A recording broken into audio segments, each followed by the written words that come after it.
Öncelikle selamünaleyküm. 16 yaşında tanıştım kumarla. 17-18 yaşlarında en yakın arkadaşım yanında 3 liralık 5 liralık kupon dolduruyor ve kazandığı miktarlardan bahsediyor. 15 yıldır uyuşturucu ve kumar bağımlısıyım. Mesela ben Filipinler Ligi'ne bahis alıyorum. Filipinler nerede diye haritada sorsam ben bilmem ki Filipinler. Ama o ligde neden sabah Omar?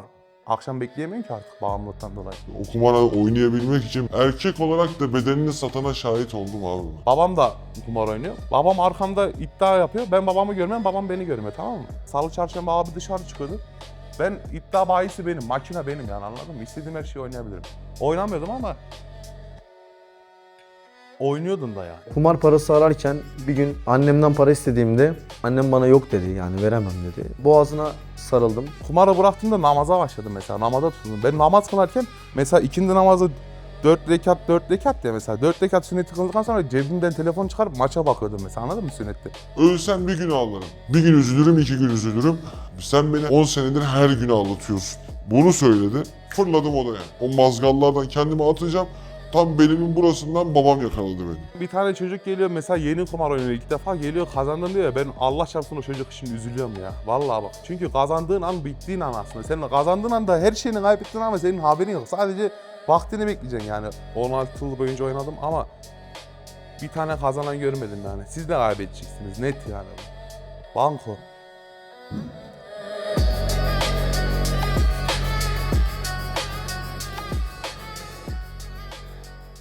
Kumara ne zaman başladım? 17-18 yaşlarında en yakın arkadaşım, kardeş gördüğüm insan yanında 3 liralık, 5 liralık o zaman hani parasıyla kupon dolduruyor ve kazandığı miktarlardan bahsediyor. Beni kendine çekiyor. Çünkü hem sevdiği şeyi takip ediyor hem de bundan para kazanıyor. Kolay para gibi bir şey yani benim için. Orada gördüm ve oynamaya başladım. Karşımda arkadaşım var, sırdaşım var, dostum var. Sana kazandığı miktarlardan bahsediyor. Kumarcılar her zaman böyledir abi. Kaybettiği miktarları söylemezler. Aslında kaybettiği miktarlar daha fazladır, kazandığı miktarlar azdır. Ama bunu eziklik duygusu olarak gördükleri için söylemezler. Seni yanlarına çekmek isterler. Sıkıştıklarında senden işte para bulabilmeleri için seni yanına tutmak isterler. Ondan dolayı kumarla tanışma serüvenim başlamış oldu.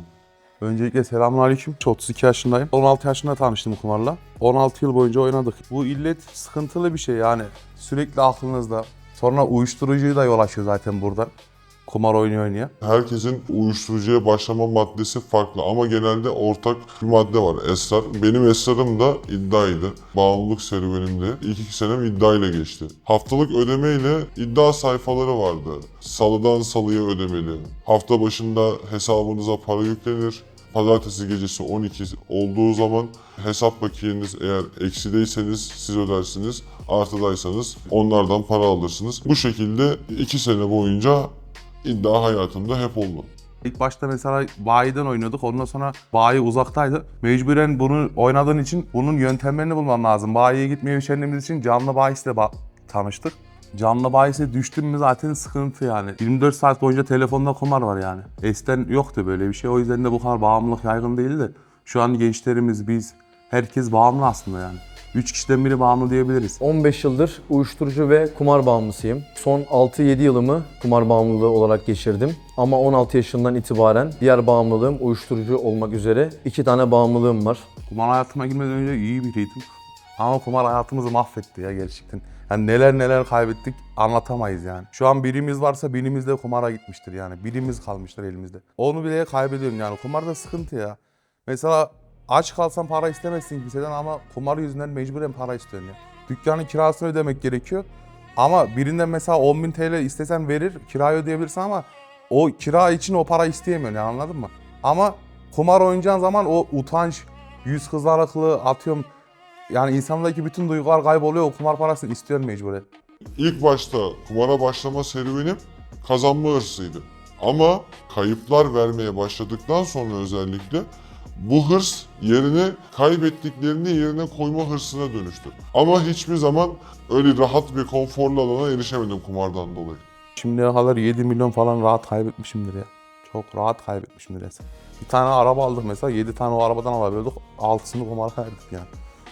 Sonu yok ya bunun. Senede kaç gün var? 365 gün var değil mi? 365 gün bir fiil oynuyorsun. Hesabını tutabilir misin? Tutamazsın. Ana para, cebinden çıkan para 4 milyon. Fazlası var, eksiği yok. Uyuşturucu tesirindeyken, kumar parası ararken bir gün annemden para istediğimde annem bana yok dedi, yani veremem dedi. Tabii ki ben ara ara bırakıp ara ara içtiğim için ailem benim bağımlılıklarımdan haberdar. Ben gittiğimde yok dedi. Ben anneme hakaret içerikli ve biraz da karşımda annemin olduğunu unuttuğum bir an yaşadım. Yani annemin boğazına sarıldım. Ben futbolu çok seviyordum çocukken. Bu iddia da o zaman yeni çıktı işte. 1 TL'ydi kuponlar. 1 TL'ye kupon yapıyordum. Mesela benim 5 TL babamdan para alıyordum 5 TL. 5 tane farklı kupon yapıyordum mesela. 1. Ondan sonra bizim iddiacı abimiz var işte. Şimdi adama da 5 tane kupon yatırıyor ya böyle mesela. Adama o zor geliyor. Tamam mı? Mesela 5 TL'den 13 TL kazanıyorum. Hiç unutmam mesela. 1 TL'lik kupon yapıyorum ya 5 tane. En fazla bir tanesi 15 TL veriyor. 15 TL kazanıyor, 15 tane daha kupon yapıyorsun, tamam mı? 15 tane ayrı kupon. Şimdi sen o bayideki abiye veriyorsun, 15 tane atıyor makine.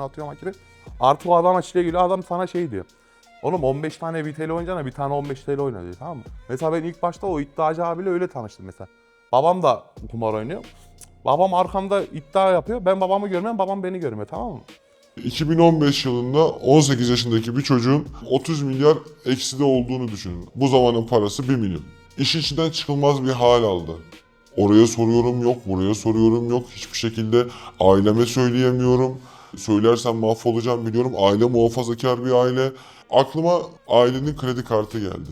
Şimdi bu zamana kadar böyle bir tehlikeyle de karşı karşıya gelmedikleri için evin içinde rahat bir şekilde para da koyabiliyorlar. Altınlarını da işte ortalığa saçabiliyorlar. Çünkü evin içinde oğulları ve kendileri var. Hani böyle bir tehlikeyi görmüyorlar. Dedim ki o zaman hiç unutmuyorum. Günlük nakit avans limiti 2000 ya da 2500 lira olması lazımdı. Bir hafta boyunca adamlardan süre istedik. Adamlar dediğimiz adamlar da mafyavari tipler. Yani bize bu bir hafta süre verildi. Eğer bu süre zarfında ödenmezse belliydi sıkıntı yaşayacağımız. O sıkıntıyı yaşamamak için de şimdi gençsin, cahilsin, korkuyorsun. Kredi kartı geldi aklıma. Her gün bir hafta boyunca annemin kredi kartına sanki hani normal bir şeymiş gibi, yapılabilir bir şeymiş gibi her gün 2 lira, 2500 lira çektim 10 gün boyunca. Adamlarla konuştuk, dedik böyle böyle durumumuz buna müsait ediyor. Toparlayabildiğimiz kadarını verdik. O şekilde kurtulduk. Sonrasında finalde nasıl öğrendiler? Banka babamı arıyor. Boğulmak üzereyken haberlerdeki o yapan kişiler gibi belki annemi öldürecektim veya anneme bir zarar verecektim. O an bana belki Allah kalbime dokundu diyebilirim. O an kendimi geri çektim. Bundan dolayı da çok büyük bir pişmanlığım var. Benim için aile olarak, annem olarak beni karnında 9 ay taşımış bir insana ciddi anlamda unuttum yani. O an göremedim. Uç seviye ailem içerisinde yaşadığım bu. Ben şimdi arkam dönük burada yapıyorum, babam da şurada yapıyor. İddia bayisi de bizim mahallenin adam zaten, tanıdık. Beni tanımıyor ama benim babamın oğlu olduğumu bilmiyor. Babamı da tanımıyor. Yine bir gün 8 TL mi ne tuttu kuponda, 8 tane farklı kupon yaptın, tamam mı? Adama verdim, abi şunları yatırır mısın falan filan. O da yatırmıyor zaten, veli istiyor zaten. 18 yaşından küçüksün ya, orada birine veriyorsun sen zaten. Aslında sen yatırmıyorsun yani, birine veriyorsun. İçeride sen dışarıda bekliyorsun, o veriyor. Yatırıyor. Neyse oradan sonra da tartıştık adamla. Oğlum dedi yeter artık dedi, yoruluyorum ben dedi, o makineye atayım falan. Arkada da babam varmış. Babam dedi ne diyorsun oğlum sen dedi, o benim oğlum falan. Ondan sonra o abiyle de samimi olduk, tamam mı? Abiyle öyle bir samimi olduk ki artık abi kardeş gibi olduk. Ben abi dışarı çıkıyor, ben iddia bayini işletiyorum mesela. Abi mesela çarşamba, salı çarşamba onların ödemeleri vardı mesela. Salı çarşamba abi dışarı çıkıyordu. Ben iddia bayisi benim, makine benim yani, anladın mı? İstediğim her şeyi oynayabilirim. Oynamıyordum ama oynuyordun da yani. Diyor ki böyle böyle kartınızdan her gün bu kadar limitli bir işlem yapılıyor. Sizin bilginiz var mı? Babam da yok diyor haliyle. Çünkü kendisi yapmamış, bilmiyor neyin ne olduğunu bilmiyor, şaşırıyor duruma. İsterseniz size işlem yapanın resmini gönderebiliriz diyorlar. Çünkü her gün aynı şekilde, aynı saat diliminde, aynı miktardaki işlem bankada şüpheleniyor. Resim alıyorlar. Resmi gönderiyorlar babama, işlemi yapan benim, oğlum. Adam beyninden vurulmuşa dönüyor. İşte yalanla dolanla işte böyle oldu, şöyle oldu. Ertelet en son finalde zaten anladı durumu. Böyle böyle. İşte o anki yıkılışını hiç unutmuyorum yani. İlk hani canından bir parçanın kumar oynuyor oluşu, işte kumar bağımlısı oluyor oluşu, hırsızlık yapıyor oluşu bir baba için çok zordu ve ben onu kendi öz babama yaşattım yani. Mesela benim bir tane arkadaşım var, örnek vereyim. Bundan 10 sene önce falan mesela evlerin 100.000 TL olduğu bir dönemde 350.000 TL para kazandı. O zaman da sitelerde maksimum 50.000 TL para çekebiliyorsun. Her gün 50.000 TL para çektik 7 gün boyunca. Böyle gittik bankanın açılmasını falan bekledik işte 50 milyar alalım çekelim falan diye. İlk 50 milyar aldık mesela, o zaman iPhone 6 mı 7 mi tam hatırlamıyorum. Bir tanesi yeni çıktıydı, gittik herkese iPhone 6 7 aldık mesela. Ne biçim para kazandık yani kumardan, anladın mı? Ama bunun sonu nasıl oldu bak. Ben bu uğurda çok kötü olaya şahit oldum. Yani karısının namusunu bu yolda peşkeş çekene şahit oldum. Kendi bedenini kadın olarak bu yolda peşkeş çekene şahit oldum. Dilim varmıyor, nasıl söylenir bilmiyorum ama erkek olarak da bedenini satana şahit oldum abi. Yani sırf o kumar bataklığından, o kumara oynayabilmek için bedenini satana şahit oldum. Parayı kazandık zannettik. Arkadaşımız gitti ev aldı kendine bir tane. Evliydi zaten, çocuğu da vardı. Ondan sonra mesela 350 milyar kazandı ya, 3,5 milyondan fazla para kaybetmiştir net yani. Sonra zaten yuvası yıkıldı, ayrıldı eşiyle falan. Çocuğuyla falan ayrıldı. Çocuğunu şu an göremiyor falan mesela. Yuva yıkan bir şey ya bu. Çok kötü bir şey. Benim uyuşturucu geçmişim de oldu mesela. Lilika denen bir madde içtim ben 7 ay boyunca. Zaten bu kumarın da en zevkli şeyi esrar içip kumar oynamak mesela. Dünyanın en zevkli şeyi zannediyorum o an o kafayla, ama ayrıldığında her şeyin kaybolmuş, bitmiş. Ertesi güne bu uyanıyorsun, yaşama sevincin kalmıyor bir gün önce kaybettiğin için. Kumar oynayabilmen için para lazım. Bu kumarın da maalesef bir sonu yok. Sonsuz bir girdap gibi, bir dipsiz bir kuyu gibi. İçine daldıkça, içine girdikçe giriyorsun. Hayatın kumarın üzerine indeksleniyor.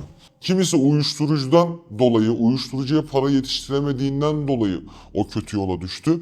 Kimisi de kumara o parayı yetiştiremediğinden dolayı o yola düştü. Yani az önce bahsettiğim beden işçiliği yapan hemcinslerim, zamanında onlar mahallelerin abileriydi. Ama işte bağımlılık hayatına girdikten sonra, uyuşturucu hayatına girdikten sonra, kumar hayatına girdikten sonra Bir yaşlı teyzeyi 200 saat kadar takip ettikten sonra bir ara sokakta, kameranın olmadığı bir yerde, karanlıkta bir iki itme, yumruk olarak da adlandırabiliriz. Bu şekilde bir darbeyle itip parasını almıştım. Daha sonrasından geri götürmeyi çok istedim. Bir iki mahallede bekledim. Ama vücudumdaki beni ele geçiren uyuşturucu ve kumar isteği benim onu götürmemi engellemişti. Benim kuzenim var, borç yapıyor sürekli mesela. Tefeciden bile borç alıyor mesela. Artık çünkü kumar oynadığın zaman zaten senin banka hesapların falan bitti. Bankada sen kesinlikle kırmızı kart göreceksin yani, anladın mı? Bu bağımlılığa düştüğün an. Kredi çekersin, krediyi ödeyemezsin. Kredi kartın olur, kredi kartını kesin patlatırsın yani. Bu kumarda paran olduğu an onu oynamak zorundasın. Paran bitene kadar. Hatta paran bitene kadar değil, etrafında borç alacak kimse kalmayana kadar bu kumarı oynarsın. Ta ki etrafında borç alacak kimse kalmadı, o zaman oynayamazsın. O da mecburiyetten oynamazsın. En yakın zamanda para eline geçti an tekrar oynarsın. Ya çünkü beynin artık başka hiçbir şey düşünmüyor, anladın mı? oturuyoruz evde, işte yeni bir olay yapmışım. Bir olay yapıldığında da bizim evde mahkeme kurulur. Vır vır dır dır işte ıvırlar zıvırlar havada uçuşuyor, artık hani o insanların sadece sesini duyuyorum, hiçbir şey duymuyorum. Yani bir ses var, bir gürültü var, bir insanlar kalabalık ama benim aklım başka yerde. Tam anlamıyla neden bahsettiklerini bilmiyorum. O an sadece şeyi duydum. Ölsem bir gün ağlarım. Bir gün üzülürüm, 2 gün üzülürüm. Sen beni 10 senedir her gün ağlatıyorsun. Bunu söyledi. Öyle mi dedim? Öyle dedi. Fırladım odaya. Yani kalbim ciddi anlamda beni engelliyor. Götür diyor, ver, hatanın zararın neresinden dönersen kârdır. Ama beynimdeki hastalık, az önce de size belirttiğim gibi biz güçsüz olduğumuzu kabul ettik. O yüzden buraya adım attık. Bana güçsüz olduğumu kabullendiriyordu, hissettiriyordu. Yani ben bunu aldım, çantada bir para var. Benim işimi iyi veya kötü görüyor. Ben bunu geri götüremem. Götürmek istedim ama götüremedim. Bunun gibi birkaç tane daha tabii ki olay yaşadım. Mesela ilk başlarda kazanıyorum bile zaten. Bu pislik yanı o mesela. İlk maçlarda mesela maç var. Maç akşam mesela atıyorum bir tane büyük maç, bildiğin 8.30'da maç başlıyor. Sen para yatırmışsın, 8.30'a kadar bekliyorsun o maç oynayacağını. Çünkü o maçı da biliyorsun yani aslında. O maçı büyük maç, şike dönmez zaten. Tahminini de doğru tutuyor, kazanıyor. İlk başta da zaten beklediğin için kazanıyor ama sonradan bekleme olasılığı yok. Mesela ben Filipinler Ligi'ne bahis alıyorum. Filipinler nerede diye haritada sorsam ben bilmem ki Filipinler. Ama o ligde neden? Sabah o var. Akşam bekleyemiyorsun ki artık bağımlılıktan dolayı. Ya bende artık o kazanç mesela ilk başlarda tabii ki sana acayip bir dopamin salgılatıyor. Mesela maçta gol oluyor, sen 5x seviniyorsun. Mesela ortamda maç izliyorum birileriyle. Adam normal o takımın taraftarı, sen o maça bahis almışsın. Sen o taraftardan 10 kat daha fazla seviniyorsun o golü. Anladın mı? Çünkü sen kazanıyorsun. Ama ileri seviyeye geçtiği zaman artık kazanç, kayıp hiçbir şey sana zevk vermiyor yani, anladın mı? Vücudun o dopamin salgılıyor, artık salgılanmaz oluyor vücut. Artık şey yani, kazanmak için değil, artık oynamak için oynuyorum bir müddet sonra zaten. Mecbursun yani, oynamak için oynuyorum. Ben mesela kaybediyorum sürekli ama önemli değil. Sen o hazzı alıyorsun ya, oynuyorum bir kere maçı mesela, bir maçı ben hayatta şey izleyemem mesela. Kumarda oynamadığım maçı izleyemem mesela. Hiçbir maçı, bahis almadığım maçı izleyemem. Bana çile gelir o maçı izlemek yani. Ama bahis aldığında of, senin güzeli yok. Odamda da işte balkondan kendimi atacağım. Yüksek bir yerde oturuyoruz. Yani aşağıya atladığım anda toz bulutun bile bulunmaz. Garanti. Ruhuna Fatiha. O şekilde. Ondan sonra tam böyle fırladım odaya, girdim. O mazgallardan kendimi atacağım. Tam belimin burasından babam yakaladı beni. Yani şu an babam 2 saniye geç gelmiş olsa hayatta yok. Mesela ben bir tane çocuk geliyor mesela, yeni kumar oynuyor, ilk defa geliyor kazandım diyor ya, ben Allah çarpsın o çocuk için üzülüyorum ya. Vallahi bak, çünkü kazandığın an bittiğin an aslında. Sen kazandığın anda her şeyini kaybettin ama senin haberin yok. Sadece vaktini bekleyeceksin yani. Atıyorum sen 5 senede kaybedersin, öbürü 5 günde kaybeder, öbürü 10 yılda kaybeder. Ama sen kesin kaybedeceksin. Ben bak 16 yıldır bu illetin içindeyim. Yani yüzlerce tanıdığım oldu, bir tane kazanan yok ya. Ya bir tane kazanan olmaz mı bu işte? Yok işte. Net yani, anladın mı? Yok. Kendi başına, kendi çabanla kurtulman imkansız. Yeminler, sözler, şimdi ailenin de muhafazakar olduğunu biliyorsun. Ne şekilde kandırırsın? En iyi şekilde şu an zaten günümüzde de hani en çok olan dini alet ederek, değil mi? Allah, din, kitap, işte peygamber, hani kutsal sayılabilen ne varsa işte Kur'an'ın üstüne el basmalar, yeminler havada uçuşuyor. Bir daha yapmayacağım. İşte onlar da haliyle inanıyor. O an söylediğin yalana zaten kendin inanmazsan karşındakini inandıramazsın ki. İlk önce kendine inanacaksın ki o zaman kaliteli bir şekilde o yalanı söyleyebilesin. Çünkü karşıya geçmez onu. Ama şimdi anlıyorum. Aslında bize inanmıyorlarmış abi, biliyor musun? Bize sadece sevdiklerinden, merhamet ettiklerinden, acıdıklarından, evladısın, acaba kurtulur mu? Acaba bu sefer bırakır mı? Acaba bu sefer hak yoluna döner mi? O umudu aslında içinde beslediklerinden dolayı inanıyorlarmış bize. Biz zannediyormuşuz ki söylediğimiz yalanlara inanıyorlar. Öyle değilmiş aslında. Bu kumarda bir sır var. Bu kumarı Allahsız bırakma imkanı yok. Anladın mı? Allahsız asla bırakamazsın bunu yani. İstediğin ne yapıyorsan yap, Allah olmadan bu kumarı bırakamazsın. Çünkü bu kumar artık sana o kadar günaha sokuyor, o kadar seni günaha sokuyor ki hiçbir şey günah değilmiş gibi geliyor sana zaten. Her şeyi yapıyorsun, anladın mı? Ama Allah'la tanıştığında, namaza başladığında, ben kumarı bıraktım mesela. Kumarı bıraktığımda namaza başladım mesela, namaza tutuldum. Ben namaz kılarken mesela ikindi namazı 4 rekat ya mesela. 4 rekat sünneti kıldıktan sonra cebimden telefon çıkarıp maça bakıyordum mesela, anladın mı sünnette? Farza gidene kadar ben öyle kumar bağımlısıydım yani. Namaza başladığın zaman zaten namaz senin bir zırhın yani. Zırhı giydiğin zaman seni koruyor. Abi bizim için sonlar bitmez. Bizim her son dediğimiz an yeni bir başlangıçtır bizim için. Çünkü artık benim için son. Bana inanın, bana güvenin. Ben artık kumarı bırakıyorum. Tövbe ettim, namaza başladım. Bak görmüyor musun? Kur'an'a el bastım. İşte dediğimiz anlarda aslında yeni, rahat ve konforlu alanımızı elde etmek için, tekrardan rahat bir şekilde kumar oynayabilmek için ailemizi, sevdiğimiz insana, eşimiz varsa eşimizi, çoluğumuz, çocuğumuz varsa onları kandırmak için söylediğimiz sözler. Gerçek anlamda hani söz vermiyoruz. Söz ki tövbe etsek bırakırız. Harbiden pişman olman lazım, bir de harbiden Allah'a dönmen lazım. Çünkü ben bunu bırakmak için yani yapmadığım hiçbir şey kalmadı ki benim bunu bırakmam için. Maç izlemedim mesela, internete hiç girmedim, hiçbir haberleri, futbol haberi hakkında hiçbir şey duymadım, etmedim ama mecburen bunu oynamak zorundasın. Mesela ben hayalle tanıştım o zamanlar. Namaza başladım işte, onlar destek oldular bana, aradılar işte abi kumar şöyle bırakılıyor falan diye örnek verdiler. Mesela namaza başladım. Mehmet abinin de zaten bir videosu var mesela, ya namaz ya kumar, ikisi bir arada gitmez mesela. Benim İlk namaza başladığımda 6 ay namazda kumar oynadım. İkisini birden yaptım mesela. Namazların sünnetlerinde elimde telefonla bahse bakıyordum yani, anladın mı? Ama işte namazı harbiden doğru kılmazsan o namaz sana o kumarı bıraktırmıyor diyor ya Mehmet abinin bir videosu var, öyle ben izledim. Mesela o gerçekten öyle mesela. Namazın harbiden doğru değilse bunu bırakamıyorsun. Ama namazın harbiden doğruysa bu kumarı da bırakabiliyorsun. Bu kumarı bırakabiliyorsun. Gerçekten kumarı bırakabiliyorum. Ben bıraktım mesela. Zor bir şey. Evet, nefsine aşırı ağır geliyor zaten. Yani bütün bağımlılıklardan kurtulmak zor. Bu bağımlılık da zaten kumar bağımlılığı da zaten bağımlılıkların en üstünde falan geliyor. Yani eroinden sonra benim bildiğim en büyük bağımlılık yani. Ama bunu Allah tanımadan bırakamazsın. Mesela o video çeken arkadaşlar falan intihar ediyor ya mesela. Onların hepsi Allah'ı tanımadığı için. Mesela Allah tanısa banko bu kumarı bırakırsın yani.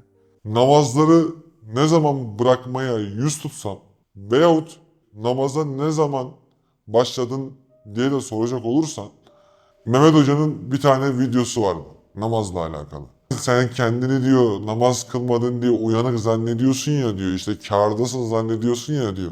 Rabbin diyor seni huzurunda istemiyor diyor. Seni diyor huzuruna kabul etmiyor diyor. Orada durdurdum abi videoyu. Ya dedim ben ne yaptım? Ben ne yaptım ki benim inandığım, dayandığım Rabbim beni huzuruna kabul etmiyor. 32 yaşındayız hala evlenemedik yani. Evlenemememizin başlıca sebebi de kumar mesela. Evlensen ayrılacaksın yani. Kumarın girdiği bir halde huzur olmaz ki yani. Ben zaten bu işin aslında içine doğdum mesela. Benim etrafımdaki herkes kumarbaz. Mesela etrafımdaki 6 kişi senin karışımın bir şey mesela. Benim 6 kişi var etrafımda, 6'sı da kumarbaz yani, anladın mı? Benim mecburen kumarbaz oldum yani. Yani tabii kendi iraden var da kullanamıyorsun ki yani etrafındaki öyle yapınca. Şu an var ya benim kesin 2 tane çocuğum falan olurdu kumara hiç başlamamış olsaydım. Erkenden evlenirdim mesela. Ben neden evlenmedim mesela? Çünkü bu kumarı bırakmadan evlendiğin sürece o yuvayı bırakmak zorunda kalırsın, anladın mı? Çünkü kumar yuva bırakmaz ya, yuvayı yıkar. Bunun zaten milyonlarca örneği vardır. Yani tabii ki her şeyin olurdu, evinde olurdu, arabanda olurdu ama hepsini yediğin için hiçbir şeyin olmayacak işte. Geçmişe dönsem 16 yaşımı silerdim mesela. 16 yaşımdaki o seneyi silerdim komple. İddiayla kumarla tanıştığım seneyi. O sene iyi olan bir şey bile olmasını isterdim mesela. O sene çocuğum olsa çocuğum bile olsun istemezdim mesela o kumara düşmemek için, anladın mı? Yani daha ne diyebilirim ki? Tek hissettiğim şey pişmanlık. Keşke yapmasaydım. Keşke etmeseydim. Keşke o insandan borç almasaydım. O insanlardan borç almasaydım. Keşke babamın bana emanet ettiği şeye sahip çıkabilseydim. Emanete ihanet etmeseydim. Veyahut işte aşık olduğum insanı kumarda kaybetmeseydim. Yani kumarda kaybetmek derken kumar yüzünden kaybetmekten bahsediyorum. Hani belki evlilik yoluna girecektik. Şu an başkasıyla evli mesela. Bunların hepsine vesile olan şey kumar. O zaman bilinçli kafayla yapmıyordum. Bilmiyordum çünkü ne olduğunu. Ankara Yaşam Derneği sayesinde buraya geldikten sonra öğrendim. Bir anlık gaflette seni tekrardan içine çekebiliyor. Hani işte her daim tetikte olman lazım. Belki ben herkesten daha çok bu kumar için Allah'a dua etmişimdir mesela. Allah'ım beni bu illetten kurtar diye. Mesela üniversite zamanında hiç unutmuyorum. Babam bana o zaman haftalık her pazartesi para gönderiyordu bana harçlık olarak. Ben salı günü benim param yok mesela. Anladın mı? Pazartesi günü babam para gönderiyor. Salı günü benim param yok. Ben defalarca düşündüm intiharı zaten. Ama Allah, yani Allah inancımızda olduğu için yani bizi korudu. Mesela ateist bir aileden geliştim, ateist bir ailede büyüsem şimdi çoktan ölmüştük yani, intihar etmiştik. Bu zaten sonu o. Allah'la tanışmadığın sürece kumarın sonu intihar yani, anladın mı? Net. Ben bunu yaşamış biri olarak söylüyorum. Kumarın sonu intihar. Eğer Allah'la tanışmazsan yani. Çok yorulduğum, çok bunaldığım zaman dilimleri oluyor. Ben şimdi açıp bakıyorum. Bir televizyon dizisi izlesem veya işte internetten bir dizi izlesem, film izlesem haram var, işte uyuşturucu var, alkol var. Diyorum ki bunlar artık bana keyif vermiyor bunlar.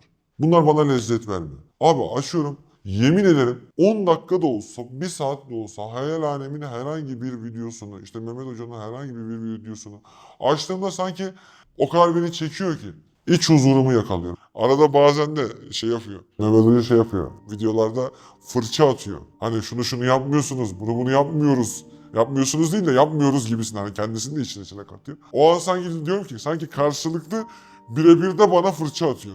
Öyle hissediyorum ve hani daha şevkli oluyor yani. Daha şevkle sarılıyorum ona. Sizler de olmasanız ben mesela kumarı bırakamazdım ki bu kadar rahat. Destek oldular o zaman o kadar. Hayalle tanışmam da aslında kumardan dolayı mesela. Bir gün ben bu kumardan artık o kadar kaybettim. Artık kaybedecek hiçbir şeyim yok, tamam mı? Yani her şeyimi kaybetmişim zaten. Tam ATM'ye para atıyorum, hayalden beni aradılar.